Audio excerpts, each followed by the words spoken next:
We're not gonna watch this whole 11-minute segment from MS now, but The skyrocketing cost of living, and disappointed that Trump turned out to be yet another politician who made promises he could not keep. Joining us now, former Undersecretary of State for Public Diplomacy and MS Now political analyst Rick Stengel, executive editor of The Nation John Nichols, host of Puck's The Powers That Be podcast, and Snapchat's Good Luck America Peter Hamby, and co-founder of the Lincoln Project Rick Wilson. Peter, I'll start with you. You have been covering President Trump's voters for years. In the past month, you asked if this war was Trump's Katrina moment. And you've also reported about young male voters who have already been deeply frustrated by all the broken promises here.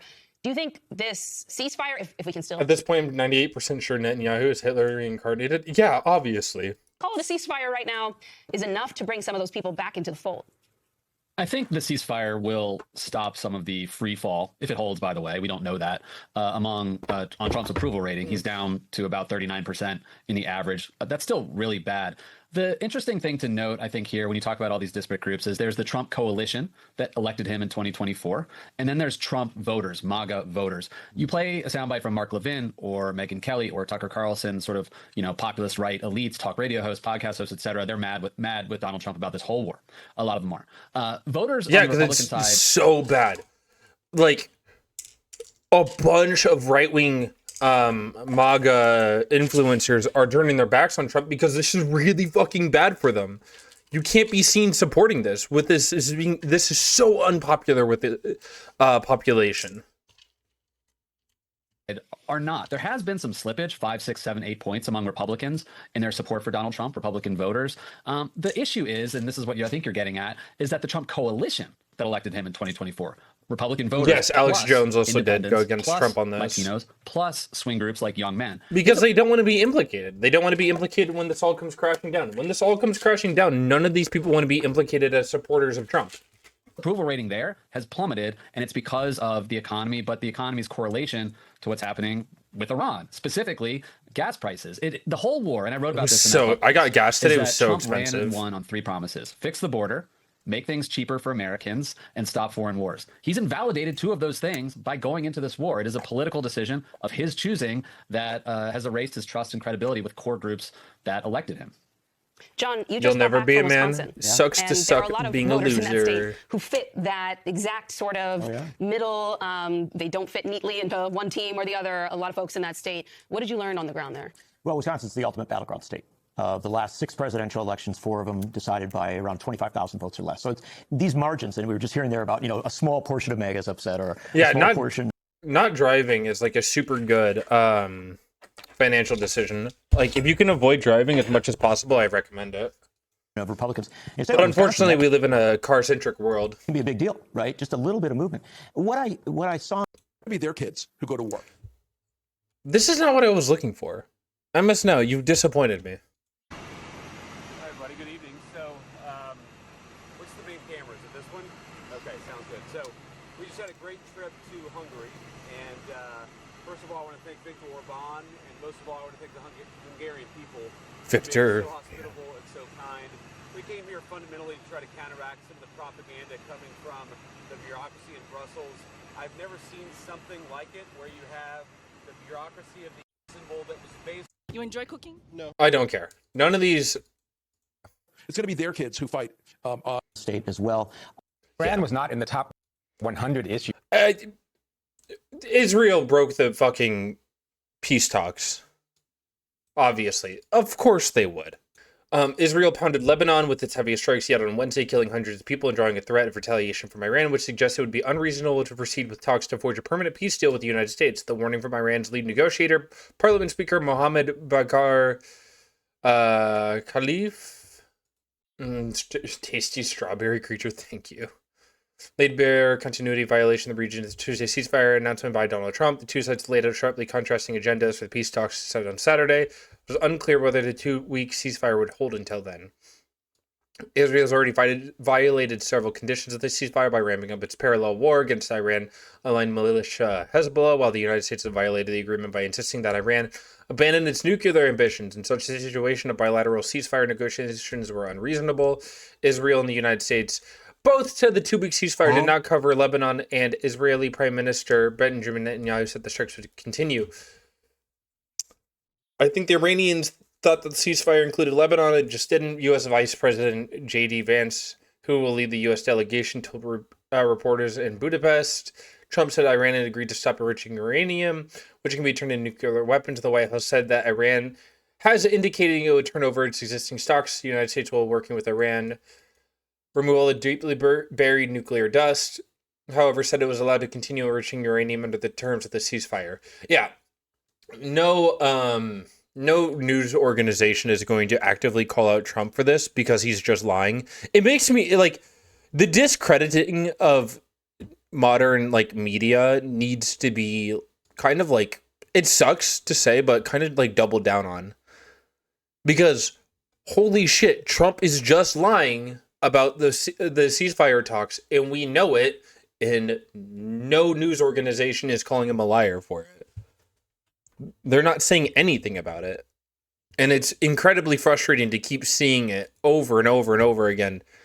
And in this position of, oh, Trump, like, we're saying, like, oh, Trump is saying one thing and Iran's saying another thing. Iran's probably not lying.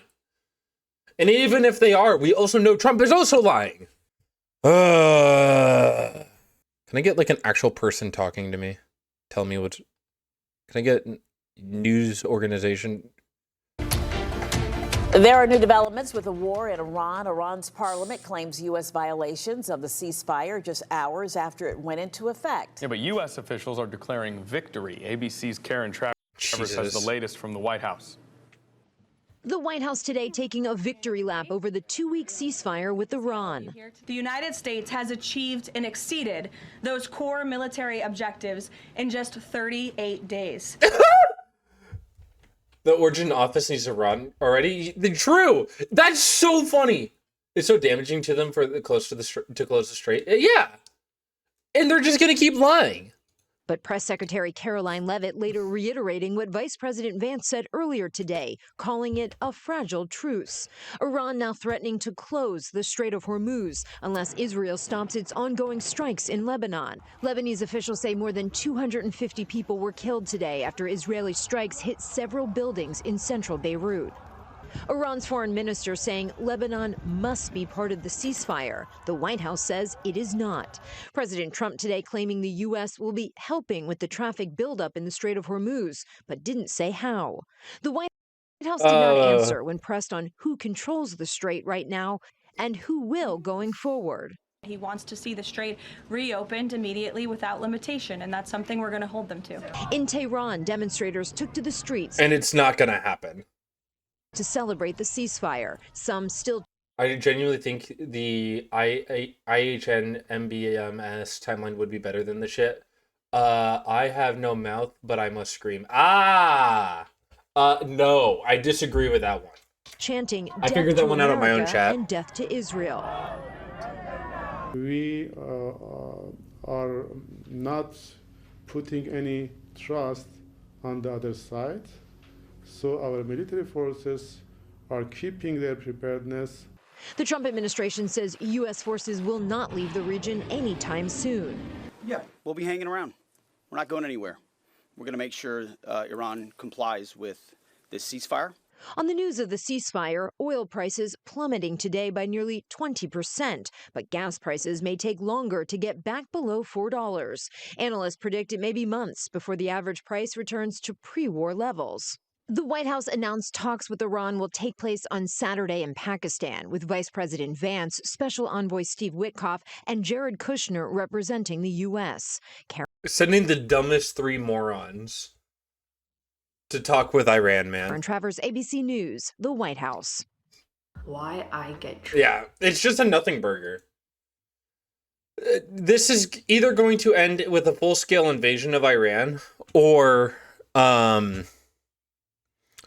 Iran completely winning. Israel doesn't have a right to exist. I mean, I agree. There's no really simple solution, unfortunately, but yes, I agree. Yeah, and obviously, newly created poly-market accounts bet on big U.S. Iran ceasefire in hours before Trump's announcement. Oh my god. A group of new accounts in the prediction market, Polymarket made highly specific, well-timed bets on whether the U.S. and Iran would reach a ceasefire on April 7th, resulting in hundreds of thousands of dollars in profits for these new customers. I wonder where they got the information from! Oh my god. Israel kills Al Jazeera correspondent and 2 Lebanese journalists, so that's not surprising. One of my professors has been spewing straight propaganda for months about Israel and Iran. Yeah, I'm not surprised. The rot runs deep. The rot runs as deep in institutional America. Trump's rhetoric had escalated sharply and view signs the ceasefire deal is imminent. An analysis of public available blockchain data from Polymarket using the crypto analytics platform Dune shows that at least 50 accounts wallets placed substantial yes bets on Tuesday before Trump announced a ceasefire deal on Truth Social around 6:30 p.m. Eastern Time. American offensive operations remain paused. Vance suggests U.S. and Iran agree on more about peace than they disagree on. They just don't like. I guarantee. Pope Leo says the ceasefire is a sign of true hope. I genuinely don't think there's any conversation happening between Iran and the U.S. that's a serious conversation. Even my fairly woke grandparents support Israel. It's nuts how ingrained this shit is in America. It's really, the betting predictions are sick. I mean, poly markets are just disgusting. I did a video on that a while ago. But no, yeah, the rot for Israel runs deep in America. It's a deep rot. If you're a liberal, you most likely support Israel. Iranian envoy China, Russian, UN for security guarantees as part of ceasefire. Vance return to U.S. Trump expected to raise possibility of U.S. leaving NATO. Oh my god. Yeah. I'm not surprised. I don't think we're going to see the Strait of Hormuz open anytime before June. Like, what did I say? Did I say June or July was when the war would end or escalate to a point of no return? I think it was June, and we're getting pretty close. We're getting pretty close with that. Iran ceasefire. Yeah. And Iran closed the Strait of Hormuz. It's like it was open, and then it reclosed the second Iran attacked again. Where is this? Is this the quick JD Vance? Okay, great. Wait, were you even listening? I don't care. Is talking about the. I'm supposed to get a fuller report when I get on the plane. Have actually offered to be. Frankly, to check themselves from the table from in Islamabad has just said that he thinks negotiations would be unreasonable while that war is ongoing. So would you ask Israel to hold off strikes to allow some space for these talks? Well, first of all, I know there's been some conversations between the Israelis and the leadership of our country today. I haven't been involved in that because I've been busy doing stuff in Hungary. I'm actually supposed to get an update when I get on the plane. But let me say a couple things. First of all, I actually think, and there's a lot of bad faith negotiation and a lot of bad faith, propaganda going on. I think this comes from a legitimate misunderstanding. I think the Iranians thought that the ceasefire included Lebanon, and it just didn't. We never made that promise. We never indicated that was going to be the case. What we said is that the ceasefire would be focused on Iran, and the ceasefire would be focused on America's allies, both Israel and the Gulf Arab states. Now, that said, the Israelis, as I understand it, again, I'm supposed to get a fuller report when I get on the plane, have actually offered to be, frankly, to check themselves a little bit in Lebanon because they want to make sure that our negotiation is successful. That's not because that is part of the ceasefire. I think that's the Israelis trying to set us up for success, and we'll, of course, see how that unfolds in the next few. They're not going to stop. The only reason why Israel would ever say something like that would be because Trump or somebody put their foot down. Because the ceasefire deal did initially include Israeli, or not Israeli, but Lebanese territories, because it was about Iran and its allies and the U.S. and its allies. Both wings are controlled by one bird, which is Israel. That's true. Few days, but look, if Iran wants to let this negotiation fall apart in a conflict where they were getting hammered over Lebanon, which has nothing to do with them and which the United States never once said was part of the ceasefire, that's ultimately their choice. We think that would be dumb, but that's their choice. Mr. Vice President, Iran is continuing to block the Straits of Hormuz. Do you have an expectation of when that strait is going to be open? Well, we've already seen an increase in traffic today. Hopefully we'll see an increase in traffic tomorrow. There's been zero increase in traffic, by the way. Starting to reopen. I think you guys have probably seen oil prices have come down, so I think the oil markets, the gas markets are seeing the same thing. But the president's very, very clear. The deal is a ceasefire, a negotiation. That's what we give. And what they give is the straits are going to be reopened. If we don't see that happening, the president is not going to abide by our terms if the Iranians are not abiding by their terms. Mr. Vice President, Caroline Leavitt said you played a key role in these talks. Could you help us understand some details about that role? And do you think your well-known opposition to foreign wars generally was a factor? Strait of Hormuz traffic. Yeah. Before the war, more than 130 ships crossed the strait each day, and only 10 have crossed today. So,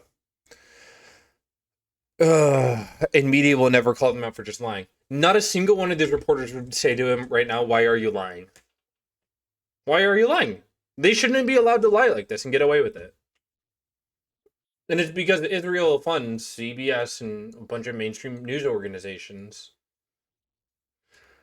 I don't know. It's hard to trust media like at all right now. Very difficult. I mean, it always was, but this is even worse.